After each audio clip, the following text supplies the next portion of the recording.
Assalamualaikum warahmatullahi wabarakatuh. Alhamdulillahilladzi hadana lidinil Islam wa huwa afdhalun ni'am. Asyhadu an la ilaha illallah wa asyhadu anna Muhammadan abduhu wa rasuluh.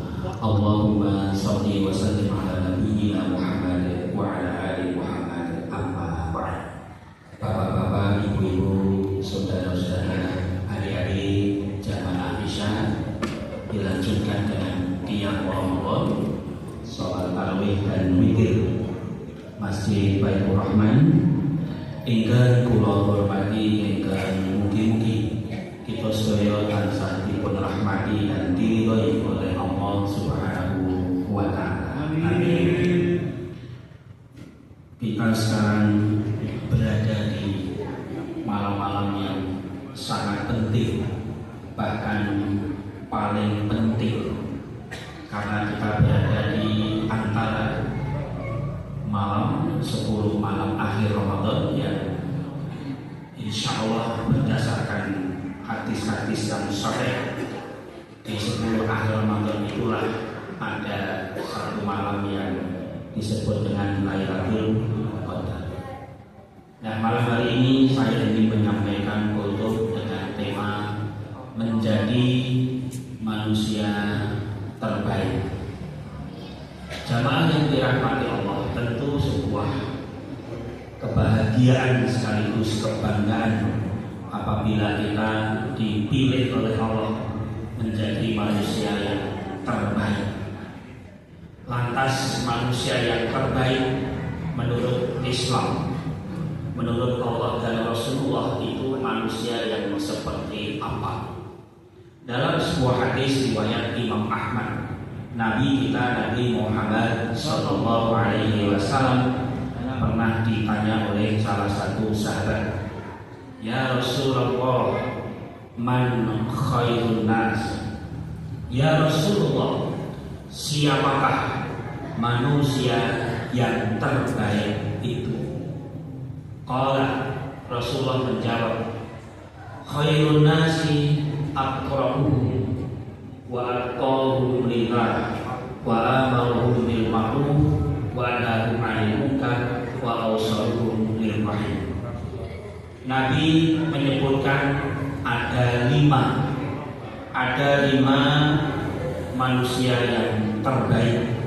Yang pertama adalah aqra'uhum.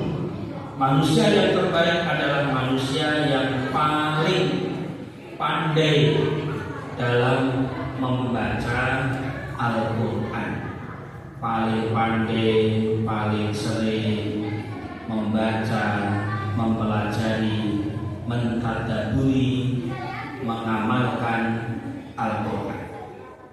Nah, Ramadan ini menjadi waktu yang paling tepat bagi kita untuk menjadi orang yang banyak membaca Al-Quran.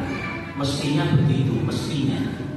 Kalau kemarin sebelum Ramadan jarang membaca Quran, di bulan Ramadan inilah mestinya kita sering membaca.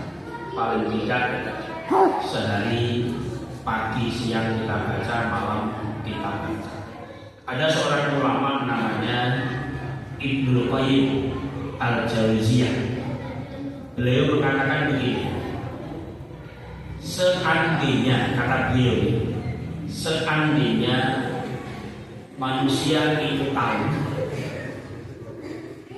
manfaatnya orang yang membaca Al-Quran, kemudian mempelajari isinya, merenungkan isinya, mentadaburi isinya, niscaya dia akan meninggalkan aktivitas yang lain untuk melakukan tadabbur terhadap Al-Quran itu. Seandainya orang itu tahu. Tetapi kan kebanyakan orang mungkin belum merasakan betapa manisnya ketika seseorang itu membaca, merenungkan sekaligus mentadaburi Al-Quran. Nah, ini nomor satu. Aqra'uhum, manusia yang terbaik adalah paling banyak, paling pandai di dalam membaca Al-Quran. Yang kedua adalah waqahu. Manusia yang terbaik adalah yang paling bertakwa. Lagi-lagi Ramadan ini merupakan bulan yang mendidik kita menjadi orang yang bertakwa melalui puasa yang jelas endingnya adalah la'allakum tattaqun. Dan bersyukurlah kita mendapat kesempatan berpuasa di bulan Ramadan dengan segala keutamaan yang Allah berikan melalui ibadah-ibadah yang lainnya. Tetapi yang namanya takwa itu menurut sahabat namanya Ibnu Mas'ud, takwa yang sebenarnya harus mencakup 3 hal.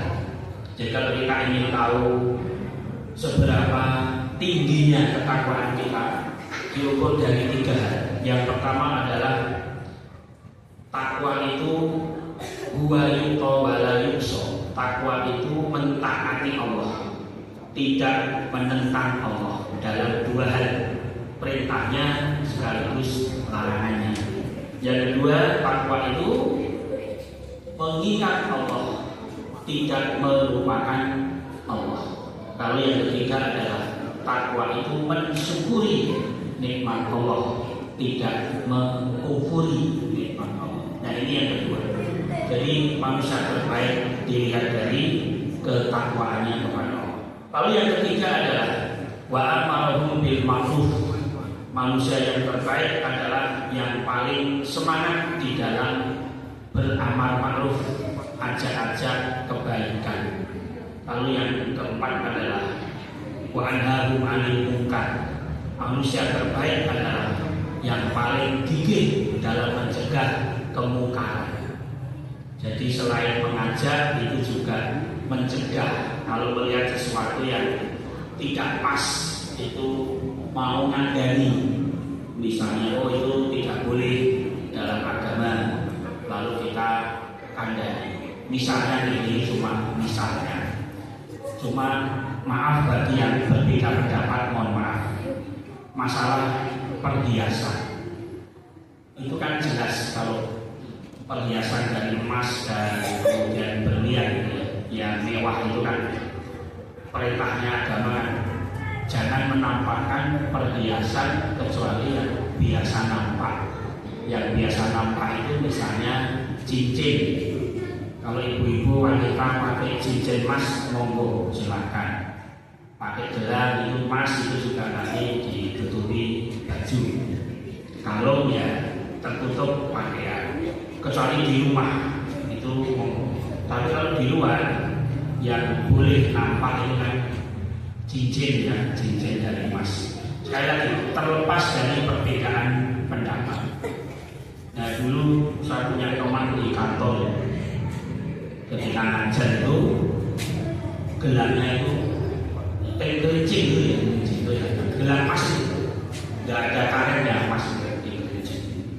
Nah, karena saya ingat hadis itu ya, lalu saya sampaikan, Bu, Yun Pangapunten, napa Pak?